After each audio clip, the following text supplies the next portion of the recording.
د امریکا یرغل د افغان ماشوم بندي کېدل.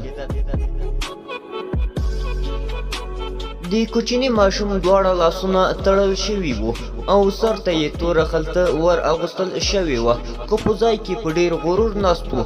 د نورو پوځیانو په غوسه یې هېڅ پروا نه لرله. یو پوځي له ځایه پورته شو او ماشوم یې په لغته وواهه. له لغتې سره سم کوچنی له څوکۍ وغورځېد، خو له خولې یې هم ونه ووت. پوځي بیرته کېناست، په څرخکۍ چوکۍ کې تاو شو. له ځان سره یې ورو وویل: موږ ماته وخوړه.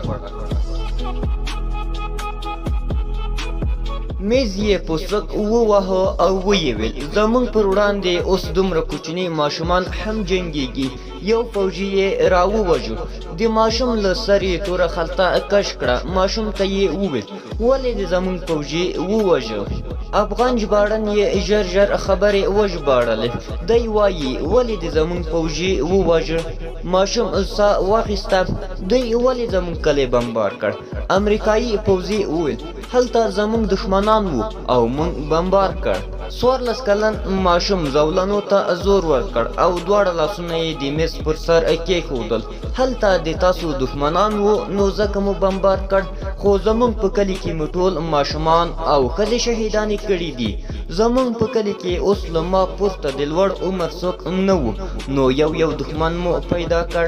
ژباړن د ماشوم خبرې پوره نه وې ژباړلې چې پوځي په غوسه شو او ویې ویل: زه له تا پوښتنه کوم او ته څوک یې چې له ما پوښتنه کوي؟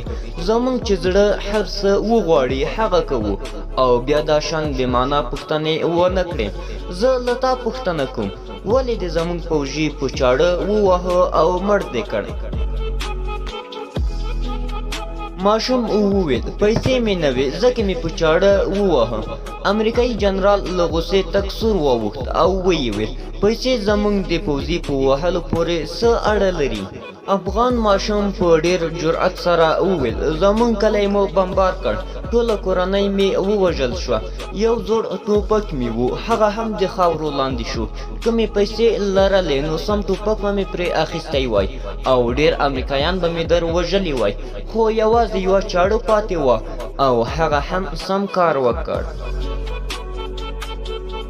دا کومه افسانه نه وه، بلکې د امریکا له یرغل د پیل د 20 کلن جنګ له تاریخه د غازي افغان ماشوم یوه واقعه وه چې درته وړاندې مې کړه.